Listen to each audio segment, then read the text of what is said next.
अगर कथा में कोई कीर्तन प्रारंभ हो जाए और आपका नाचने का मन करे तो आप ये नहीं विचार करो कि यार ये क्या सोचेंगे, वो क्या कहेंगे। नहीं नहीं, विलज्ज उद्गायत नृत्य तेज, विलज्ज होकर के नृत्य करोगे। अच्छा एक बात बताओ, आजकल क्या हो गया है कि पहले ऐसा होता था, हम लोग जब छोटे थे, आप लोग भी जब अपने छोटे थे, तब क्या होता था कि दूषित कर्म करने वाला व्यक्ति छुपके करता था। जैसे कुछ खाता है, कुछ पीता है या कुछ भी गलत करता है, छुपके करता है। अब फैशन हो गया है, अब खुले खुले करता है, खुलेआम।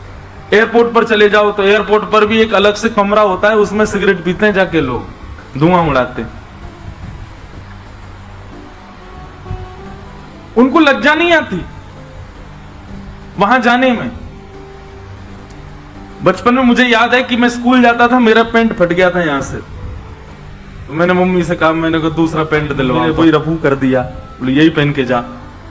इतनी लज्जा आती थी, बताओ यार ऐसा पैंट पहन के जा रहे हो। और अब अभी बंबई में एक जगह मेरा पॉडकास्ट था, उसका वो जैसे ही बैठा उसका घुटना बाहर आ गया यहां से। मैं उसको देख के बोलूं, मैंने उसको सीधे यही पूछा, कितने का है? 12,000 की जीन्स। उसको लज्जा नहीं आती थी, कोई फैशन है, सब लोग पहनते हैं। पर अब समय बदलता जा रहा है। जिन चीजों को पहले बुरा माना जाता था, अपशगुन माना जाता था, गलत माना जाता था, छुप करके किया जाता था, अब वो फैशन हो गया है। जब व्यक्ति गलत करने में लज्जा नहीं कर रहा, तो हम कृष्ण बोलने में लज्जा क्यों करते हैं? हम तिलक लगाने में लज्जा क्यों करते हैं? हम धोती धारण करने में लज्जा क्यों करते हैं? जब वो लोग संसार के व्यसन में उनको किसी प्रकार की लज्जा नहीं, तो हमको ठाकुर जी का होने में लज्जा क्यों? मीराबाई कहती हैं, जिन भेषा मारो सावरो रीझे, जिन भेषा मारो सावरो रीझे, जिन भेषा मेरो गिरधर रीझे, जिन भेषा मेरो गिरधर रीझे, जिन भेषा राधा रमण जो रीझे, जिन भेषा राधा रीझे, जिन भेषा मेरो गिरधर रीझे, जिन भेषा मेरो गिरधर रीझे, मैं सोही भेष धरूंगी, ओ मैं तो सोही भेष धरूंगी, हाँ मैं तो सोही भेष धरूंगी, हो मैं तो सोही भेष धरूंगी, अरे हाँ मैं बैरागन हूँगी, मैं बैरागन, हाँ हूँगी, मैं बैरागन हूँगी, मैं बैरागन। देखो अब आप लोग कथा के कारण ऐसा वेश धारण करके बैठे हो, कथा के कारण। वास्तव में ये मान लीजिए कि जिस दिन कोई कारण नहीं होगा ना इस वेश को धारण करने का, समझ जाना ठाकुर जी मिल गए आपको। किसी कारण से, किसी ओकेजन के लिए, या फिर तीर्थ में जा रहे हैं, धाम में जा रहे हैं, उत्सव है तो ऐसे बन रहे हैं, तो समझो कि अभी ठाकुर जी दूर हैं, लेकिन कोई कारण नहीं है, बस अब नित्य का समय हो चुका। अब मैं अगर तिलक हटा दूं अपना, बहुत विचित्र लगूंगा मैं। मेरा स्वरूप का अंग, जैसे आप अभी जो सामान्य लोग यहाँ बैठे हैं, उनके बाल काट दो तो वो अजीब लगेंगे, उनकी आईब्रो बना दो तो वो अजीब लगेंगे, उनकी नाक काट दो तो वो अजीब लगेंगे, मतलब उनका तन की कोई स्थिति हटाओगे तो वो अजीब लगेंगे। पर वैष्णव केवल तिलक मात्र हटा दे तो ऐसा लगेगा पता नहीं क्या हो गया है, कुछ उजड़ गया है। इसका मतलब क्या है? भगवत चिन्ह अब मेरे स्वरूप का एक अंग हो चुका है, अब मैं उसके बिना रह नहीं सकता, मेरी पहचान बन चुका है। ठाकुर जी का अंकित चिन्ह मेरी पहचान बन जाए, इससे बड़ा और क्या संकेत हो सकता है कि ठाकुर जी ने मुझे स्वीकार कर लिया। इसलिए भैया विचार मत किया करो, दफ्तर का विचार मत किया करो, ऑफिस का विचार मत किया करो, कौन क्या कहेगा। अरे कुछ तो लोग कहेंगे, लोगों का काम है, लोग तो ऐसी बात बनाते रहेंगे, पर आप ये मत विचार करो कि कोई और मुझसे रीझे, मैं ऐसी पैंट पहन के जाऊं, टी शर्ट पहन के जाऊं, क्लाइंट मुझसे रीझ जाए, मेरा बॉस मुझसे रीझ जाए, या वो लड़की मुझसे रीझ जाए, या वो लड़का मुझसे रीझ जाए। काय को करना है ऐसा वेश बना। बाकी कोई रीझे ना रीझे, पर श्री जगन्नाथ जी रीझे। जिन भेषा मेरो गिरधर रीझे, जिन भेषा जिन भेषा मेरो साहिब रीझे, जिन भेषा मैं सोही भेष धरूंगी हो, मैं तो सोही भेष धरूंगी, अरे हो मैं तो सोही भेष धरूंगी हो, मैं तो सोही भेष धरूंगी, अरे हाँ मैं बैरागन होंगी, मैं बैरागन हाँ होंगी, मैं बैरागन होंगी, मैं बैरागन। मीराबाई कहते हैं, कहो तो कुसुमल साड़ी रंगावा, कहो तो कुसुमल साड़ी रंगावा, कहो तो कुसुमल साड़ी रंगावा, कहो तो कुसुमल साड़ी रंगावा, ओ कहो तो भगवान भेष, कहो तो भगवान भेष, कहो तो भगवान भेष, कहो तो भगवान भेष, ओ कहो तो मोतियन मांग भरावा, कहो तो मोतियन भरावा, कहो तो मोतियन मांग भरावा, कहो तो मोतियन मांग भरावा, ओ कहो छिटकावा केशवला, कहो छिटकावा के, हाँ बला कहो छिटकावा केशवला, कहो छिटकावा के, अरे हाँ मैं बैरागन होंगी, मैं बैरागन ओ होंगी, मैं बैरागन होंगी, मैं बैरागन होंगी, ओ बला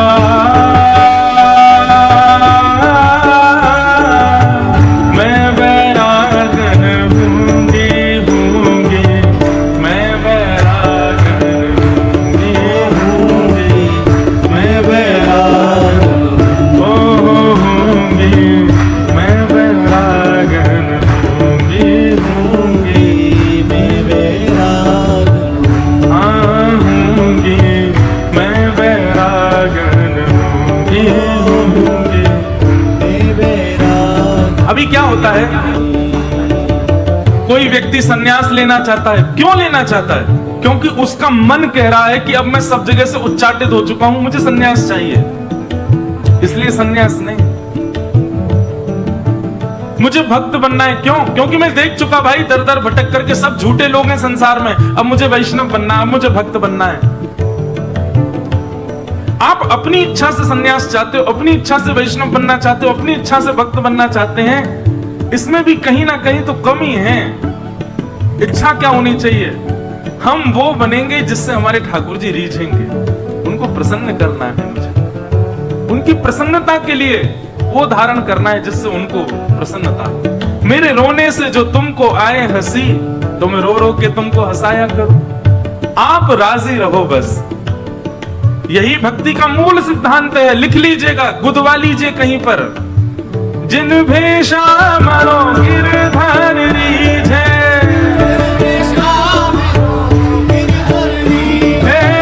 जिन भेषा नंद लाला रीझे, ओ जिन भेषा मेरो सावर रीझे, जिन भेषा मेरो सावर रीझे, मैं सोही भेष धरूंगी, ओ मैं तो सोही भेष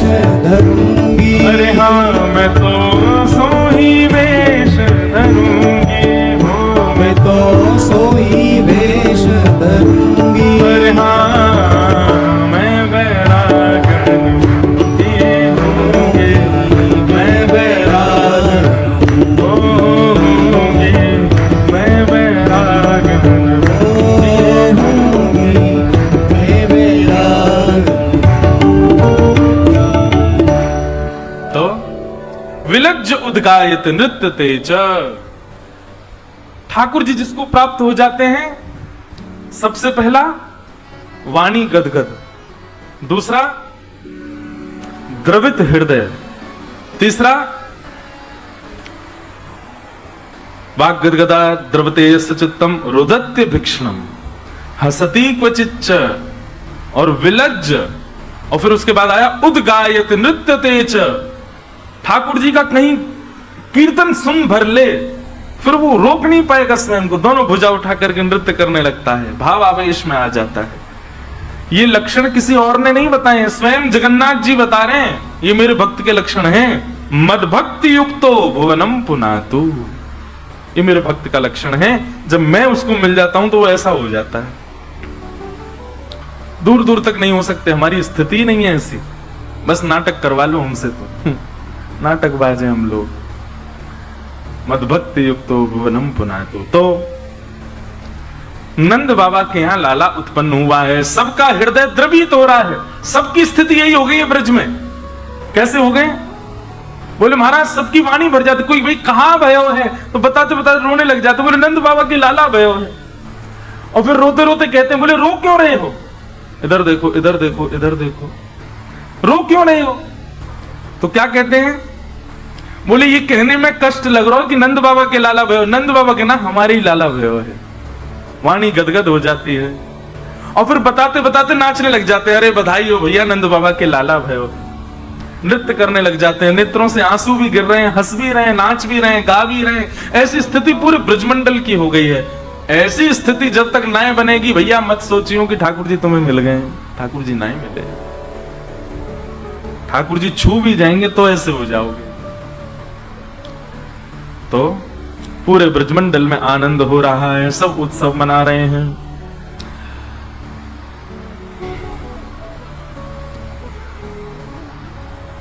तन पवित्र सेवा किए, धन पवित्र कर दान, मन पवित्र हरि भजन सो होत त्रिविध कल्याण। ब्रजवासियों के तीन तीन कल्याण हो रहे हैं। कैसे कैसे? बोले सबसे पहला तन पवित्र सेवा किए। तन की पवित्रता नहाने में नहीं है, तन की पवित्रता सेवा में। आप जितनी सेवा करेंगे तन आपका उतना ज्यादा पवित्र रहेगा। और कितना भी नहा धो लो, 3 बार नहाओ दिन में, लेकिन सेवा का भाव ही नहीं है चित्त में, कभी किसी की सेवा ही नहीं करते हो, तो तन आपका पवित्र नहीं है। तन की पवित्रता का मतलब क्या होता है? नहाने के बाद जो तन से सुगंधी आती है वो पवित्रता का अनुभव है? नहीं। सेवा करने वाले व्यक्ति के हाथ से अगर आपने एक जल भी ग्रहण किया तो वो जल भी आपके लिए गंगा के समान हो जाएगा। सेवा करने वाले व्यक्ति के हाथ से एक रोटी भी अगर आपने पाली, सेवा करने वाले के हाथ से यदि कुछ भी आपने ग्रहण कर लिया तो वो प्रसाद मात्र है, वो आपके कितने कलेशों का हरण कर लेगा, क्योंकि वो सेवादार व्यक्ति है। उसके हाथों में इतना पवित्रता है कि उसके हाथ से स्पर्श की कोई भी वस्तु आप स्वीकार करोगे। इसलिए हम संत जनों के हाथों से, वैष्णव जन हो, भक्त जन हो, उनके हाथों से आशीष प्राप्त करते हैं, प्रसाद लेते हैं, कुछ भी ग्रहण करते हैं। पर अगर वो सेवा ना करते हो वैष्णवों की, ठाकुर जी की या किसी की भी, तो फिर उनके हाथों में वो बल नहीं रहता है। तन पवित्र सेवा की, तन की पवित्रता तो सेवा में है। और धन पवित्र कर दान, धन की पवित्रता दान में। जितना ज्यादा दान किया गया होगा उतना घर का धन पवित्र होगा, और जितना रखा गया होगा गोपनीय करते हुए, समेटा हुआ रखा रहा होगा, ज्यादा खर्चे ही नहीं हुआ, दान ही नहीं हुआ, वो धन अपवित्र हो जाता है। आगे चल करके वंश में, परिवार में बुद्धि दूषित करेगा और उसी के कारण पूरा वंश नष्ट होगा। इसीलिए दान का विधान बताया गया। तो तन पवित्र सेवा किए, धन पवित्र कर दान, मन पवित्र हरि भजन सो। मन कैसे पवित्र होता है? बोले हरि का भजन करने से। ब्रजवासियों के तीनों हो रहे हैं, सेवा भी कर रहे हैं और दान भी कर रहे हैं। आपकी तरह नहीं कल टॉफी लुटाई जेब में धर के चल दिए। हम तो कल भी कह रहे थे आपसे कि ब्रजवासी क्या करते हैं? नंद बाबा अटारी से लुटाते हैं और ब्रजवासी लूटते हैं, और लूट करके पीछे लुटाते हैं। मतलब नंद बाबा तो आनंद में भर के लुटा रहे हैं, पर नंद बाबा के समान आनंद सबको है, तो कोई भी रख नहीं रहा है, सब लुटा रहे हैं। मैं कथाओं में कहा करता हूं, ठाकुर जी जीवन में आएंगे तो संग्रह करने की स्थिति खत्म हो जाएगी, जुटाने की स्थिति खत्म हो जाएगी, लुटाने की स्थिति प्रारंभ हो जाएगी। आप संग्रह नहीं करोगे, आप जुटाओगे नहीं, आप एकत्रित नहीं करोगे। ठाकुर जी जीवन में आए तो बांटोगे, लुटाओगे, दोगे सबको। केवल धन ही नहीं, कुछ भी, ज्ञान मिले तो ज्ञान भी बांटोगे, धन मिले तो धन भी बांटोगे, कुछ भी आ जाए। आज कोई आया आपके पास, उसको देने के लिए आप विचार नहीं करोगे कि कुछ लाऊं, आपके पास जो होगा वो दे दोगे तुरंत उसको। और सुनिए, कई बड़े बड़े लोग अपने यश के लिए ऐसा करते हैं, ले बेटा, अब जब जब वो दिखता है तब तो कहते मेरी अंगूठी कहां है जो मैंने तुझे दी थी। ऐसा नहीं। वैष्णव यदि कुछ देगा वो फिर भूल ही जाएगा कि मैंने क्या दिया, उस पर दृष्टि नहीं गाड़े रहेगा। अच्छा बेटा तुम मांगे तो मेरी वाली अंगूठी नहीं पहन के गए, ऐसा वैष्णव का स्वभाव नहीं होगा।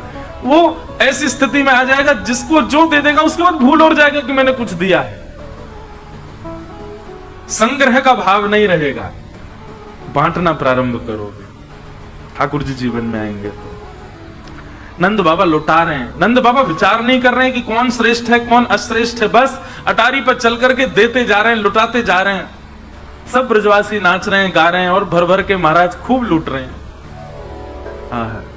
हे जुग जुग जीवे रे यशोदा मैया तेरो ललना, बड़े भागते यशोदा मैया ऐसो सुत तन जायो, पूर्ण ब्रह्म जगत को स्वामी सोते ने गोद खिलायो, या कुमगवा दे पलनवा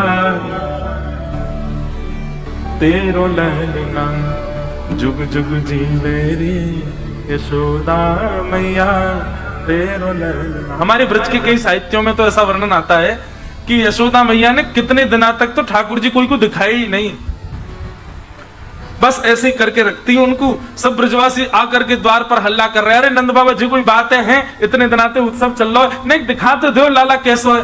नंद बाबा ने जाके यशोदा मैया से कही, सब बाहर इंतजार कर रहे हैं, लाला को नेक मुखमंडल दिखाई दो सबन को। यशोदा मैया बोली मैं नहीं दिखाऊंगी, मेरो रत्न सो लाला है, मेरो नीलमणि। ठाकुर जी का जब तक नामकरण नहीं हुआ तब तक यशोदा मैया उनको नीलमणि कहती है। नीलमणि, नीले नीले ठाकुर जी। आज यशोदा मैया अटारी पर आकर के खड़ी है गई, महाराज जहां तक देखें वहां तक ब्रजवासी खड़े हैं, सब जय जयकार कर रहे हैं, नंद के लाला की जय, यशोदा के लाल की जय। अरे मैया ने एक मोड़ो दिखाई दे लाला को। यशोदा मैया आई बाहर, अटारी पे खड़ी भई और कपड़ा ते ऐसा हटाया और लाल जी के दो चरण दिखा दिए। महाराज उन चरणन को देख करके ही सबरे निहाल है गए, ऐसे कमल जैसे बिल्कुल गुलाबी गुलाबी ठाकुर जी के चरण, और उन गुलाबी चरणन के ऊपर को भाग जो है वो नीलो नीलो है, तो मानो नील और गुलाबी कमल एक संग हो, ऐसे ठाकुर जी के चरण गदमदरा से चरण दिखाई दे रहे हैं। उनको देख करके ही सब ब्रजवासी आनंदित है गए। यशोदा मैया बोली बस अब इतना ही देखो, बाद में दिखाऊंगी मैं। चरण देख करके ही सब ब्रजवासी आनंदित हो रहे हैं। उस आनंद का वर्णन नहीं कर सकते बंधुओं। सब ब्रजवासी नाच रहे हैं, गा रहे हैं, उत्सव मना रहे हैं। हमारे नाना जी एक प्रसंग सुनाया करते थे कि लाला ठाकुर जी को जन्म तो भयो देवकी मैया के यहां, तो फिर ठाकुर जी सब लीला देवकी मैया के यहां ही कर लेते, ये यशोदा मैया के यहां काहे को आए? ठाकुर जी को लीला ही करनी ही तो देवकी मैया के संग कर लेते। ऐसी कोई योजना बनाते, देवकी मैया कारागृह से बाहर आ जाती, पहले ही जन्म लेवे थे पहले, और ठाकुर जी वहीं जन्म लेकर के ब्रज में पूरी लीला करते। लेकिन हमारे नाना जी एक बात सुनाते, बोले भैया ये सब ब्राह्मण के आशीर्वाद को फल है। कैसे? नंद बाबा यशोदा मैया के जब तक लाला नाए भयो 80 बरस के है गए, तो नंद बाबा के कुल पुरोहित हैं सांडिल्य मुनि। नंद बाबा ने सांडिल्य मुनि को बुलाए करके उनसे कही कि बाबा महाराज आप हमारे काजे एक अनुष्ठान कर दो, और वह अनुष्ठान में ये भाव रखो कि एक लाला है जाए। कामना क्या है लाला की? देखो बहुत सुंदर बात, ध्यान से सुनना। पुत्र इसलिए नहीं चाहिए कि हमारा वंश बढ़ाए, हमारी संपत्ति बढ़ाए, पुत्र इसलिए चाहिए विष्णु आराधनार्थाय। 9 लाख गैया हैं, इनकी सेवा करे, ब्रजवासी इनकी सेवा करे, संतन की सेवा करे, इन सवन के काज संतान की प्राप्ति करनो चाहे। हमारी संतान प्राप्ति के पीछे कारण ही अलग है। हमारो यश बढ़ावे, खूब पैसा कमावे, धन कमावे, घर बनावे, जे करे, इसलिए हमको पुत्र चाहिए। पर श्री नंद बाबा की स्थिति अलग है। नंद बाबा को भाव कहा है, बोले इतनी सारी गैया हैं, इन गैयान की सेवा करने वाला एक ग्वारिया चाहिए मुझे। तो इतने संत हमारे यहाँ, हमें उन संतन के पाम धो धो करके, भैया मैं तो बूढ़ो है, चलो कौन करेगो, संतन को आनो लगो रे, हमारे यहाँ उनके पाम धोबे वारो एक सेवक चाहिए। और ये सबरे ब्रजवासी भैया, ये सबरे मुकु राजा माने, मेरे बाद इन ब्रजवासी की सेवा करने वालों कोई होना चाहिए, यमुना जी की सेवा करने वालों कोई होना चाहिए। हमारे नाना जी कहते, लाला गौ सेवा, संत सेवा, ब्राह्मण सेवा, ब्रजवासी सेवा, यमुना सेवा, इन सेवान के भाव से पुत्र की याचना करी तो परब्रह्म ने मन बनाया कि भैया ये सेवा तो मैं ही कर सकूं, कोई सामान्य बालक ना करेगा, हमारे मैं ही तुम्हारो लाला बन के आऊं। यदि कोई सामान्य व्यक्ति इस भाव से पुत्र की याचना करे, कई लोग आते हैं मेरे पास, छोटे छोटे लालाओं को लेके आएंगे, बालकों को लेके, और कई लोग आते हैं बड़े बड़े मुष्टंडे लेके, महाराज जी इसके सिर पे हाथ धर दो, इसकी बुद्धि सुधर जाए, महाराज जी इसके सिर पे हाथ धर दो, मेरी आज्ञा मानने लग जाए। अरे कोई मेरे हाथ में क्या है, मैं अपने सिर पे ही हाथ डाल लूं कि मैं करोड़पति बन जाऊं। लेकिन कई माताएं छोटे छोटे बालकों को, महाराज जी इसको आप आशीर्वाद दे दो कि ऐसा भक्त बने कि कालांतर में ये आपकी कथा कराए, ये श्री जगन्नाथ महाप्रभु का महा उत्सव करे, ये वृंदावन धाम जाकर के खूब वैष्णव बन जाए। महाराज जी ये कुछ बने नहीं बने, इसकी ठाकुर जी के प्रति प्रीति हो जाए। ये सब बातें सुनकर के ना हृदय से आशीर्वाद निकलता है। लेकिन जब कोई यूं कहता है कि महाराज जी इसको आशीर्वाद दे दो, ये पास हो जाए, पर आशीर्वाद ही लगता है, बेटा पढ़ लो, हम क्या आशीर्वाद दें, हमारे आशीर्वाद से पास होना होता तो सारे चार्टर्ड अकाउंटेंट हमारे पास ही बैठे होते, पढ़ नहीं रहे होते, आशीर्वाद देते रहो हम पास हो जाएं। बालकों के प्रति या बंधुओं संसार की कोई भी वस्तु की कामना करो, कृष्ण संबंध के साथ कामना करो। हमें घर बनाना है अपने लिए, ये संसारी इच्छा हो गई, पर हमें ठाकुर जी के लिए एक सुंदर स्थान बनाना है। तो फिर याद रहे वो घर, उसमें अपने कमरे छोटे हो जाए, ठाकुर जी का व्यवस्थित होना चाहिए। आप कभी हमारे घर आओ, हमारे श्री लाल जी का कक्ष देखो, हमारे लाल जी बाहर नहीं विराजते, कक्ष में रहते हैं अपने, और जहां कहीं भी रुकने जाएंगे वहां भी इनका एक सेपरेट कक्ष होता है, सेपरेट इनकी सब व्यवस्था होती है। और मैं बहुत जल्दी लग रहा हूं इनका पासपोर्ट और बनवाऊं, अगली बार से कहीं जामे तो इनकी एक सीट और हो, इनका आईडी कार्ड भी ले हो। भाई ठाकुर जी हैं, इनका ही राज है, हमारा राज थोड़ी है, इन्हीं की ही कृपा है, इन्हीं की वजह से ही हम राहुल केला है, इन्हीं की वजह से बंबई जाते हैं, इन्हीं की वजह से दुनिया में घूमते हैं, अपना कोई अस्तित्व थोड़ी है। तो कोई भी कामना करो, कामना के पीछे कृष्ण संबंध जरूर होना चाहिए। हमें गाड़ी भी चाहिए तो गाड़ी अपने लिए नहीं, हमको ठाकुर जी के लिए एक रथ चाहिए, ऐसी भावना रखो, और उसमें फिर महीना 2 महीना में ठाकुर जी को कहीं ले जाया करो, उसमें बैठा के। ठाकुर जी के भाव से रथ की कामना करोगे तो फिर ठाकुर जी जिम्मेवारी रखेंगे, खरोंच भी नहीं आ जाए, मेरो रथ है, ठुकनो नहीं चाहिए, कहीं कोई एक्सीडेंट नहीं है जाए, मेरो रथ है। ठाकुर जी की भावना से संसार की कामना करो तो वो संसार की कामना भी भक्ति बन जाएगा। तो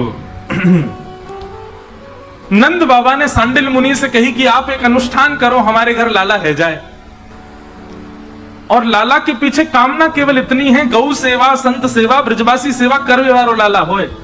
तो सांडिल मुनि बोले मैं तो एक अनुष्ठान में जा रहा हूं, मैं तो ना आ पाऊंगा, मैं अपने भांजे को भेज दूंगा, वो बढ़िया पंडित है, बाकू भेज दूंगा। अब सांडिल मुनि के जो भांजे थे उन्होंने, वो पहले कभी वृंदावन गए नहीं थे, उनको भेज दिया।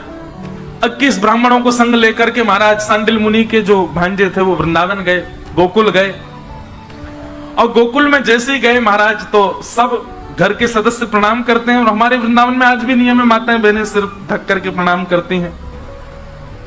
सिर ढकना या मुख ढकना ये कोई ऐसा नहीं कि मुख नहीं दिखाना, बस एक सम्मान की भावना है, हम किसी के सम्मान में बस ऐसा कर रहे हैं, और कोई इसके पीछे कोई विशेष कारण नहीं। बाकी तो ये मुगल जब आए ना भारत में, उसके बाद ज्यादा इसकी प्रथा हो गई, पहले माताएं इतना घूंघट थोड़ी करती थी, यशोदा मैया हूं, कौशल्या मैया, उस समय में कोई इतना घूंघट थोड़ी होता था। ये मुख छुपाने की जो भावना है, ये तो मुगलों की कुदृष्टि से बचाने के लिए हिंदुओं के घरों में ऐसा करना पड़ना प्रारंभ किया, और फिर वो उसको प्रथा मान लिया लोगों ने। प्रथा नहीं है ये। भारत की माताओं के लिए ऐसी कोई प्रथा नहीं है कि मुंह छुपा के ही रहना है उनको। और सिर ढकना, तो ये तो अब भाई लोग तो, हम लोग तो मॉडर्न ज्यादा ही हो गए हैं। नहीं तो प्राचीन काल में एक भी आप किसी को नहीं देख सकते हो बिना पाग बिना मुकुट के। पुरुष भी नहीं रहते थे, वो सिर पर भी कुछ ना कुछ बांध करके रखते थे। ऐसा माना जाता है, शास्त्राज्ञा, हमारे पाप हमारे केशों में निवास करते हैं। इसीलिए शुद्ध कार्यों में या फिर घर में कुछ ऐसा हो जाए, उसके बाद केश दान किए जाते हैं, मुंडन संस्कार होता है। और कई प्रांत भारत के ऐसे, वहां तो हर 15-20 दिन में मुंडन हो जाता है, करते ही रहते हैं, क्योंकि इनमें पाप निवास करता है। इसलिए इनको ढक करके रख। इसीलिए बाल कहीं किसी सब्जी में गिर जाए, रोटी में गिर जाए, कहीं उसको पाना ही नहीं चाहिए। उसको तुरंत कहीं बाहर करो, किसी जीव जंतु को खवाए दो, स्वयं नहीं पाना है उसको, क्योंकि उसमें पाप निवास करता है। इसलिए प्राचीन काल में ढक करके बांध करके रखते थे कि ये कहीं ज्यादा गिरे ना। किसी के अब केश गिर गए, आपने उस पर पैर रख दिया तो जिसके केश है उसके पाप आप में आ जाएंगे। चलो कल से तुम भी और मैं भी दोनों पाग पहने हैं। इसलिए सिर ढकने की प्रथा हमारे शास्त्रों में है, भाइयों के लिए भी है, माताओं के लिए नहीं अकेले। पर माताएं बेचारी अभी भी पालन करती, भाई तो कुछ पालन करते नहीं। तो यशोदा मैया ने जब उनको प्रणाम किया, घूंघट लगा रखा था, और जैसे ही प्रणाम किया तो उनको लगा कोई नवीली दुल्हन है। और दुल्हन महाराज जान करके उन्होंने तो सीधा आशीर्वाद दिया, बोले पुत्रवती भव। यशोदा मैया को आशीर्वाद पुत्रवती भव का दे दिया। तो यशोदा मैया बोली, बोले बाबा तो फिर ध्यान रखियो, 80 वर्ष की आयु है गई है हमारी, और आपने पुत्रवती भव को आशीर्वाद दियो है। सांडिल मुनि के जो भांजे हैं वे आनंद में भर गए और बोले, मैया अब तो चाहे ठाकुर जी को ही आना पड़े, लेकिन आपके पुत्र तो होएगा, क्योंकि शास्त्राज्ञा है ब्रह्म वाक्यम जनार्दनम। ब्राह्मण जो बोलता है जिम्मेवारी ठाकुर जी लेते हैं उसको पूरी करने की। अब तो हमने कह दिया कि आपके लाला होएगा तो होएगा। और बाकी मैया नहीं तो एक काम करो, चकाचक 21 ब्राह्मणन को बढ़िया सुंदर एक यज्ञ कराए दो, वहां में हम सब अनुष्ठान कर देंगे, और अनुष्ठान में आप बढ़िया दक्षिणा दे दियो, बढ़िया भोजन पानी कराए दियो, बढ़िया जाप करेंगे, आपके घर लाला होएगा। नंद बाबा ने यमुना के किनारे बढ़िया सुंदर तंबू लगवायो, एक बढ़िया मथुरा से हलवाई बुलवायो, 21 ब्राह्मणन की रहवे सोवे की व्यवस्था कर दी। भैया अनुष्ठान चलेगा, नंद बाबा के यहाँ लाला होना चाहिए। बहुत ध्यान से सुनियो। हलवाई आकर के प्रसादी बना रहे हैं। पहले दिन को अनुष्ठान, ब्राह्मण को 3 चीजें सबसे ज्यादा प्रिय हैं। सबसे पहला भोजन, और दूसरा महादेव की आराधना, और तीसरी दक्षिणा। 3 सबसे ज्यादा प्रिय है। किसी ब्राह्मण को प्रसन्न करना हो, ये 3 काम करवा दो, महादेव की आराधना करवाओ, और बढ़िया भोजन पवाओ, और फिर दक्षिणा दे दो, और फिर ब्राह्मण को प्रणाम करो, वो आशीर्वाद देगा, फलेगा, निश्चित फलेगा वो आशीर्वाद। नंद बाबा ने बढ़िया हलवाई बुलवाए। हलवाई ने आकर के सवेरे सवेरे महाराज आलू की सब्जी, बेड़ई, कचौड़ी, जलेबी नाश्ता में बनाए। ब्राह्मणन को कही, आ जाओ भैया सबरे ब्राह्मण, अनुष्ठान बाद में शुरू करियो, पहले बाल भोग पा लियो। ब्राह्मणन ने जाकर के देखी, देसी घी में तली भाई बढ़िया कचौड़ी जलेबी बन रही है, खूब चकाचक पाई महाराज, नर भर लियो यहां तक। नाश्ता तो ही पेट भर गो। जैसे पेट भर गो महाराज, सब ब्राह्मण बोले, बाबा यहां तो आनंद ही आए गए, चलो अब अनुष्ठान शुरू करें। और अनुष्ठान से पहले जमुना जी में आचमन करो। आचमन करवे गए तो आचमन करते करते सब ब्राह्मणन को आलस आन लगो। ब्राह्मण सब बोले, बोले काम करें? बोले कहा, ये सवेरे को नाश्ता का जो ज्यादा है, नेक आराम कर लें, दोपहर में उठेंगे और उठ के स्नान करके फिर जप में बैठ जाएंगे। बोले हाँ, एक काम करो, 2-2 घंटा सवेरे सो जाओ। और 2-3 घंटा के लिए सवेरे ब्राह्मण सो गए। हमारे नाना जी सुनाते तो बहुत अच्छा प्रसंग। अब उठे दोपहर में 12-1 बजे, उठ करके जैसे ही यमुना स्नान करके निकले, सुई हलवाई आगो, बढ़िया सब उनको भोजन तैयार है, चलो आओ प्रसाद पाओ, राजभोग पाओ। ब्राह्मण बोले अरे सवेरे बहुत पालियो, कहाँ पानो? बोले भैया ना पाएंगे तो अन्न को अनादर रह जाएगा, चलो सवेरे पाएंगे। और सवेरे ब्राह्मण पहुंच गए। अब तो महाराज काय गो यार, लाली को कोई कछ हो गया हो, अरे अपनी मैया ढूंढ रही है बेचारी। तो सब ब्राह्मणों ने प्रसाद पाया, पूड़ी सब्जी आदि सब पेट भर करके महाराज फिर नर भर लियो अपनो यहां तक। दोपहर को प्रसाद पाके फिर सब उनको पेट भर गो। अब सब ब्राह्मण बोले बाबा हम पे तो हिलऊ ना जा रहा, एक काम करें 2-2 घंटा और सो जाएं, रात में करेंगे अनुष्ठान, यमुना स्नान करके रात्रि में अनुष्ठान करेंगे। शाम को फिर से सबने स्नान किया, स्नान करके जैसे अनुष्ठान में बैठने लगे, हलवाई जी आगे बोले रात को भोजन तैयार है गया, आ जाओ पालो। रात में सब लोगों ने प्रसाद पायो, सोवे को समय है गयो रात्रि में। ब्राह्मण बोले भैया पहले दिन तो भोजन में ही नहीं करोगे, हमने अनुष्ठान ही ना शुरू किया, नंद बाबा के लाला कैसे होएगो? सब ब्राह्मण बोले अब अनुष्ठान तो तुम यार यूं समझ लो भोजन को ही अनुष्ठान है, खावे और सोवे को अनुष्ठान है। खा करके तृप्त है रहे हैं ब्राह्मण और सोते समय आनंद में भर के कह रहे हैं हे विधाता, ये नंद बाबा ने बड़ा सुख कर रखो हमारे काजे, या नंद बाबा के घर एक लाला भेज दियो। और भैया उन ब्राह्मणन की प्रसन्नता की ऐसी 21 दिनों तक ब्राह्मण इतने प्रसन्न रहे कि उनकी प्रसन्नता की वजह से ठाकुर जी उनके पुत्र बन के आ गए। नंद बाबा यशोदा के यहाँ लाला बन के आए।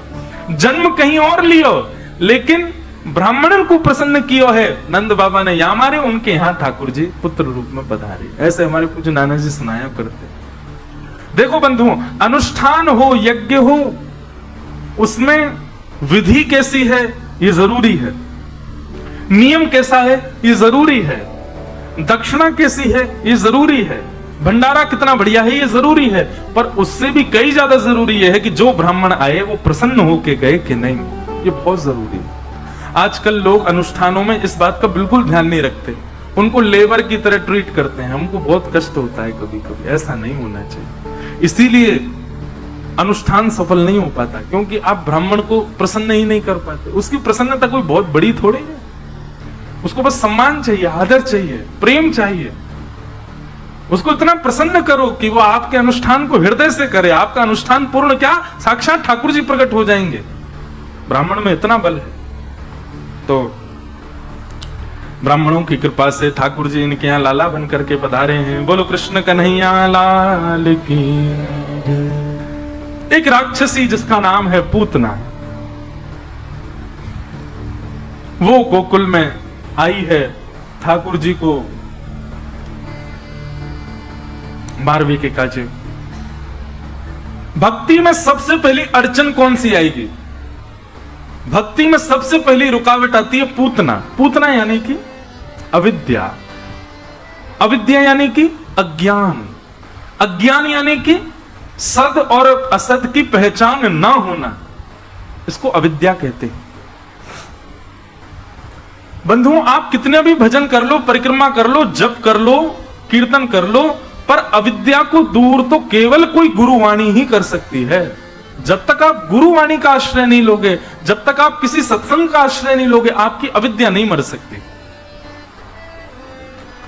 इसलिए सत्संग युक्त होकर के ही भक्ति के मार्गों को स्वीकार करो।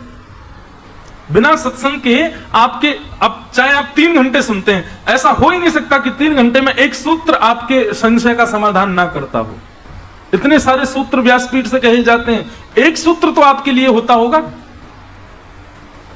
इसलिए अविद्या रूपी पूतना को मारने के लिए सत्संग रूपी कृष्ण का आश्रय जरूर लेना पड़ेगा, नहीं तो भक्ति में सबसे पहली अड़चन आएगी अविद्या। अविद्या ही पूतना।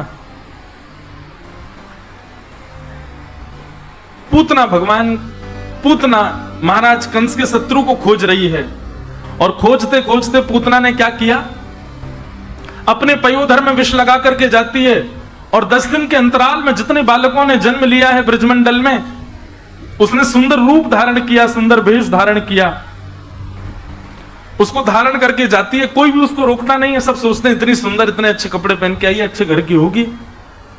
नए नए बालकों को उसकी गोद में दे देते हैं खिलाने के लिए। चुपके से वो अपना पयोधर बालक के मुख में देती है, पयोधर में लगा विष बालक के मुख में जाता है, बालक मर जाता है। घूमते घूमते पूतना का आगमन हुआ गोकुल में। बहुत ध्यान से सुनिएगा, मुझे ये विषय बहुत अच्छा लगता है इससे, क्योंकि वैष्णवों को बहुत कुछ सीखने को मिलेगा पूतना के इस विषय से। पूतना ने गोकुल में प्रवेश किया। पूतना का वास्तविक रूप कैसा है? राक्षसत्व रूप है उसका, राक्षसी है वो। ना देखने में सुंदर है, ना बोलती अच्छा है, ना चलती अच्छा, कुछ भी अच्छा नहीं है उसका। अत्यंत कुरूपणी भयावह है, परंतु केवल और केवल सबके चित्त में विश्वास प्रकट करने के लिए, अपने लिए, कि सबको मुझ पर विश्वास हो जाए, सुंदर बन करके गई है, बनावटी बन करके गई है, अपने वास्तविक रूप में नहीं गई है। पूतना ने जैसे गोकुल में प्रवेश किया, सब पूतना के रूप पर आकृष्ट हो गए। उसकी चाल देखो, उसके नेत्र देखो, उसकी मुस्कान देखो, उसके केश देखो, उसके वस्त्र देखो, उसके आभूषण देखो, उसकी हर वस्तु आकर्षण कर रही थी सबका अपनी ओर। ब्रजवासी गा रहे हैं, नंद घर आनंद भयो जय कन्हैया लाल की, नाच रहे हैं, गा रहे हैं। 6 दिन हो गए, 6 दिन से कोई सोया भी नहीं है, किसी ने भोजन भी पाया ढंग से ऐसा किसी को पता नहीं है। बस उछालते हुए बधाई, कोई खावे की वस्तु आ जाए तो वही को खा करके पेट भर रहे हैं अपनों। कोई व्यवस्थित भोजन भी नहीं किया ब्रजवासियों ने, इतना उन्मुक्त हो चुके हैं उत्सव में। और उस उत्सव के बीच में जब पूतना आती है तो ब्रजवासी नाचते नाचते जैसे पूतना को देखते हैं तो आकृष्ट हो जाते हैं। अरे देखो तो कितनी सुंदर। पुरुष तो पुरुष, माताएं भी उस पर मोहित हो गई, गोपियां भी उस पर आकृष्ट होने लगी। छोटे छोटे बालक अपनी माताओं के पास जाकर के कहने लगे, बोले मैया हमारी उम्र है गई, हमारा ब्याह करा दे। बोले ब्याह करा दे? कौन से ब्याह कराऊं? बोले वो जो आ रही है बातें करा दे। इतनी सुंदर। शरीरम स्वरूपम तथा वा कलत्वम रथश्चारु रुचिरं धनं मेरुतुल्यं मनश्रेण लग्नं कृष्ण पादारविंदं ततः किम ततः किम ततः किम ततः किम।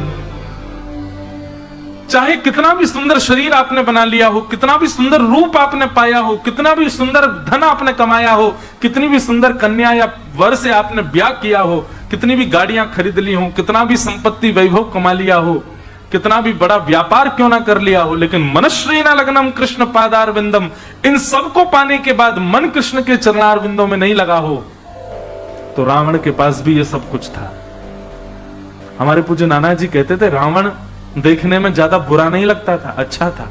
उसका रूप भी अच्छा था, उसका शरीर भी अच्छा था।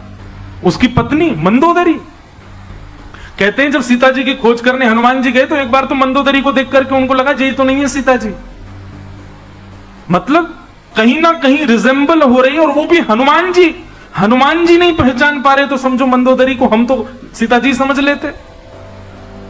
पत्नी भी अच्छी है और वैभव कैसा रावण का। हनुमान जी महाराज कहते हैं जब मैं लंका गया तो लंका देखते ही मेरे मन में आया इतनी सुंदर नगरी मैंने जीवन में कभी नहीं देखी।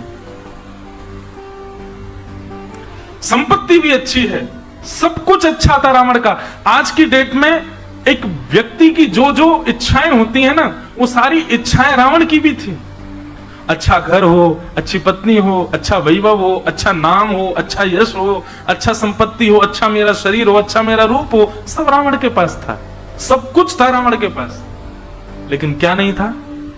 मनश्रेण लग्नम राम चरणारविंदम, उसका मन राम जी के चरणों में नहीं लगा था। क्या हुआ? ततः किम ततः किम ततः किम ततः किम, सब व्यर्थ हो गया। हनुमान जी महाराज ने लंका क्यों जलाई पता है? क्योंकि हनुमान जी ने जैसी लंका को देखा तो लंका देख करके उनको लगा इतनी सुंदर लंका। बाद में जब उन्होंने देखा कि इस लंका में राम जी तो है ही नहीं, ये मुझको भा कैसे गई? बिना राम की युक्त वस्तु यदि मुझे भा गई है तो इस वस्तु को मैं ऐसा कर दूंगा कि मुझे भाए ना। या तो राम युक्त हो, और राम युक्त नहीं है तो इसको जला दूंगा मैं पूरी को। पूरी लंका जला दी उन्होंने। और जब लंका जल गई ना तब हनुमान जी देखे बोला हाँ अब बढ़िया है, जो जिसके पास राम जी नहीं, उसकी ऐसी स्थिति होनी चाहिए, चाहे वो कितना भी सुंदर बढ़िया क्यों ना हो।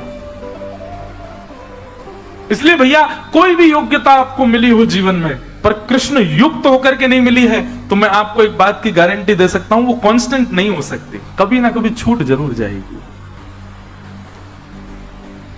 इसलिए श्री कृष्ण युक्त होकर के आप वस्तु को स्वीकार करो। पूतना अत्यंत सुंदरी बनकर के आई, सब उसके रूप पर मोहित हो गए। पूतना ने जैसे नंद भवन में प्रवेश किया, यशोदा मैया बोली, अरे विधाता कितनी सुंदर, अरे विधाता मेरी बस एक बात मान लीजिए, तो जो कहेगो वैसे तेरी तपस्या करूंगी, ऐसी सुंदर कन्या तो मेरे लाला को ब्याह और करा दे, मेरे लाला के काजे भी ऐसी बहू आवे। अरे देखो यहाँ के नैन तो देखो, यहाँ की चाल तो देखो, यहाँ की मुस्कान तो देखो, यहाँ के वस्त्र तो देखो।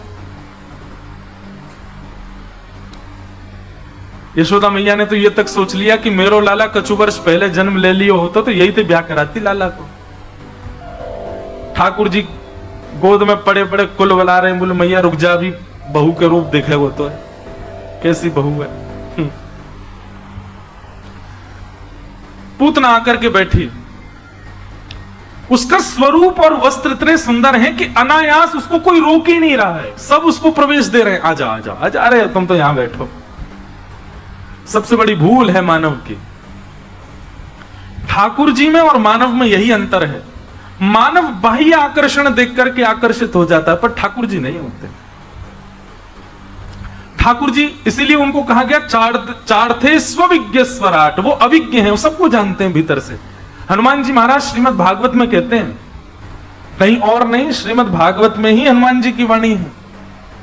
पंचम स्कंद में जहां पर मनवंतरों का वर्णन किया गया है, वहां श्री हनुमान जी महाराज की इतनी सुंदर वाणी है। हनुमान जी कहते हैं कि न जन्मनूनम महतो न सौभगम न वांग न बुद्धि न कृतेस्तोष हेतु तय्यद्विशिष्टा न पिनो बनौकश चकार सख्ये वत लक्ष्मणाग्रज। और ध्यान से सुनिए, श्री हनुमान जी महाराज भागवत जी में कहते हैं, आप कहेंगे भागवत जी में हनुमान जी कहां से आए? पंचम स्कंद में जहां पर मनवंतरों का वर्णन किया गया है, अब वो कथा विस्तार है, वहां पर ऐसा बताया कि जैसे हमारा जो है ये भारतवर्ष है, ऐसे 7 वर्ष और हैं, ऐसे किम पुरुष वर्ष और है, वो हमको दिखाई नहीं देगा। किम पुरुष वर्ष है, उस किम पुरुष वर्ष में हनुमान जी महाराज राम जी की सेवा करते हैं। भारतवर्ष में बद्रीनाथ भगवान है और उनकी सेवा नारद जी करते हैं। 6 महीने के लिए मानव करते हैं, 6 महीने के लिए नारद जी करते हैं। उनका भी वर्णन भागवत में किया गया। तो किम पुरुष वर्ष का वर्णन करते हुए वहां पर हनुमान जी महाराज कहते हैं, प्रत्येक मानव को राम जी से एक गुण सीखना चाहिए। क्या? तब हनुमान जी कहते हैं कि न जन्मनूनम महतो न सौभगम, बोले हम बानरों का जन्म अच्छे कुल में नहीं हुआ। बानर कुल कोई अच्छा कुल थोड़ा ही है। और न वांग, बोले कुल अच्छा नहीं है तो कोई कहे कि आप लोग बोलते अच्छा होगा। बानर को बोलते हुए देखा, खिस खिस खिस खिस किर किर करता है। हमारे वृंदावन में सुनो बंदरों की भाषा महाराज। तो हनुमान जी कह रहे हैं, ना हमारा कुल अच्छा है, ना हमारा जन्म अच्छे खानदान में हुआ, ना हमारी वाणी अच्छी है, न बुद्धि, हमें बुद्धि भी बढ़िया नहीं होती, हमारी बुद्धि भी विचित्र होती है। न बुद्धि और न वस्त्र अच्छे हैं, न नेत्र अच्छे हैं, न नाक सुंदर है, न कान सुंदर है। बानरों के अंदर कुछ भी सुंदर नहीं होता, श्री हनुमान जी महाराज कह रहे हैं। पर फिर भी देखो, लक्ष्मण अग्रज श्री राम जी ने हम पर कितनी बड़ी कृपा की। क्या? चकार सखे वत लक्ष्मण अग्रज, हमको सखा के रूप में स्वीकार किया। बोले हमारा सीना चौड़ जाता है, क्योंकि बानरों को सब जगह जहां दिखे वहां से भगा दिया जाता है। परंतु श्री राम जी चाहे अयोध्या गए हो, लंका गए हो, चाहे अपने ससुराल ही क्यों ना गए हो मिथिला, सब जगह जाकर के संबोधन में ये नहीं कहा कि देखो मेरी सेना, कहते ये सब मेरे सखा हैं, ये सब मेरे मित्र हैं, ये सब मेरे यार हैं। और वही सखत्व ठाकुर जी ने कृष्ण लीला में भी स्वीकार किया। मरकान भोक्षण विभजति सचेन नात्रि भांडम बिनत्ति। ठाकुर जी के सबसे श्रेष्ठ सखा कौन है? बानर। हनुमान जी, तो हनुमान जी कह रहे हैं बोले ठाकुर जी से इस गुण को सीखो। वो रूप नहीं देखते, वो वाणी नहीं देखते, वो कुल खानदान जाति नहीं देखते। हमारे अष्ट सखा कहते हैं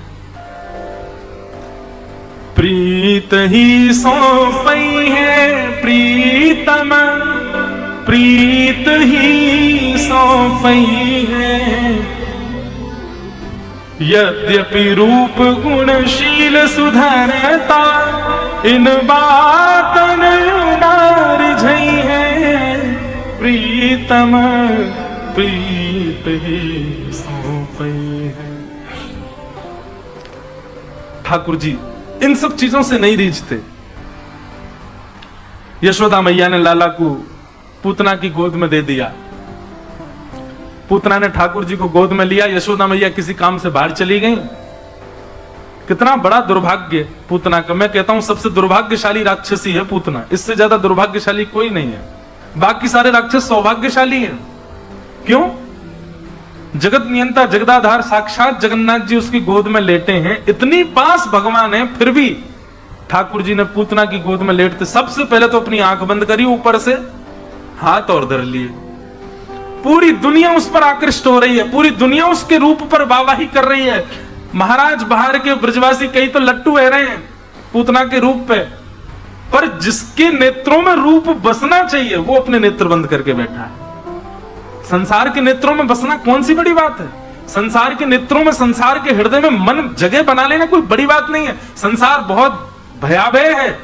कल आपने अगर कुछ भी अनीत कृत्य कर दिया, तुरंत संसार आपका विपक्षी हो जाएगा, आपका विपरीत हो जाएगा।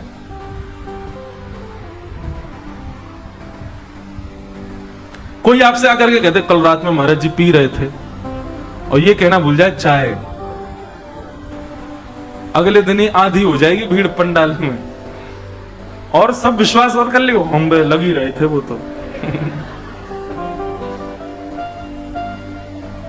बहुत खतरनाक है संसार। ऐसे संसार के नेत्रों में, हृदय में, बुद्धि में स्थान बनाना कोई बड़ी बात है? हमारा उद्देश्य तो यही है कि हम श्री जगन्नाथ जी के हृदय में अपना स्थान बनाएं, हम श्री जगन्नाथ जी के नेत्रों में अपना स्थान बनाएं, हम श्री जगन्नाथ जी के चित्त वृत्ति में विराजमान हो जाएं। कौन है श्री जगन्नाथ जी के चित्त में बैठे हैं? श्री जयदेव महाप्रभु। श्री जगन्नाथ जी के चित्त में बैठे हैं सदन कसाई। श्री जगन्नाथ जी के चित्त में बैठा है सालबेग। आज भी रथ यात्रा होती है भगवान की, सालबेग की समाधि के आगे कोई नहीं रोक सकता उस रथ को। नंदी घोष रथ जब चलता है, अब तो बहुत व्यवस्था सरकार की हो गई। प्राचीन काल में तो हम लोग सुनते थे कि लोग बाग तक भी उस रथ के नीचे कई बार आ जाते थे, किसी का हाथ आ गया, किसी का पैर आ गया, कोई मानव ही आ गया, उस रथ को कोई नहीं रोक सकता। पर आज भी कहते हैं कि जैसे सालबेग की समाधि आती है बीच मार्ग में, अपने आप रथ धीमा हो जाता है, अपने आप ठाकुर जी रुक जाते हैं। आज भी हजारों वर्ष बाद अपने सालबेग के लिए श्री जगन्नाथ महाप्रभु, हमें तो लगता है कि महाप्रभु क्यों आते हैं बाहर? सालबेग को याद करने आते हैं, उसी से मिलने आते हैं। उनके चित्त में सालबेग बैठा है। विश्व के करोड़ों के जड़ाऊ वस्त्र नहीं धारण करते, लेकिन जयदेव महाप्रभु के द्वारा लिखा गया गीत गोविंद आज भी ओढ़ करके, लपेट करके सोते हैं श्री जगन्नाथ जी। क्यों? रात में व्यक्ति अपनी प्रिय चद्दर ओढ़ करके सोता है, अपनी प्रिय तकिया पर सोता है, अपने प्रिय बिस्तर पर सोता है, अपनी प्रिय वस्तुएं आसपास रख के सोता है ताकि उसको नींद अच्छी आवे। ऐसे जगन्नाथ प्रभु ऐसा भाव रखते हैं कि मानो गीत गोविंद के रूप में सब ब्रजवासी, सब गोपी, श्री राधा रानी और श्री जयदेव महाप्रभु को हृदय से लिपटा करके श्री जगन्नाथ जी सोते, शयन में जाते, उनके हृदय में बैठे हैं। दुनिया के हृदय में जगह बनाना कोई बड़ी बात है? कर दो कुछ राहुल केला में कुछ बढ़िया सा बन जाएगी जगह सबके, फिर अगले दिन ही कर दो कुछ उल्टा, सब गालियां भी दे देंगे। पर जगन्नाथ जी आप कितने भी पाप करके चले जाओ, लेकिन महाप्रभु तब भी ऐसे ही खड़े रहेंगे, आपको देख करके प्रसन्न भाव में रहेंगे, आपको कभी अस्वीकार नहीं कर सकते।